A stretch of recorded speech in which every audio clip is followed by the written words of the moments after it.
నేను ఇక్కడ నుంచి బయలుదేరి సముద్రం మీదుగా ఎగిరి వెళ్ళిపోతుంటే కొన్ని వేల సంవత్సరముల నుంచి ఈ పర్వతాల మీద పెరిగినటువంటి కూకటి వేళ్లతో ఉన్నటువంటి చెట్లని పెకల్చిన తొడల వేగానికి నాతో పాటు సముద్రం మీదుగా తీసుకునిపోయి విడిచిపెట్టగలను.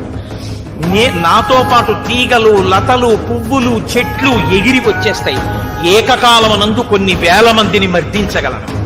నేను అదృశ్యమై పైన ఆకాశంలో వెళ్ళిపోతుంటే కింద నిలబడి సమస్త ప్రాణులు నా యొక్క గమన శక్తిని చూడగలవు.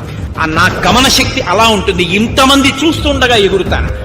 ఆకాశంలో మెరుపు వస్తే ఎలా ఉంటుందో ఆ మెరుపు తీగ కన్నా వేగంగా మబ్బుల్లోంచి ప్రయాణం చేస్తాను. అంతటి పరాక్రమం, అంతటి బుద్ధి, అంతటి తేజస్సు, అంతటి లాఘవం నా యందు ఉన్నాయి. నేను వెళ్లి సీతమ్మ తల్లి దర్శనం తప్పకుండా చేస్తాను. చేసి మళ్ళీ 100 యోజనములు తిరిగొచ్చి మీ అందరికీ శుభవార్త చెప్తాను.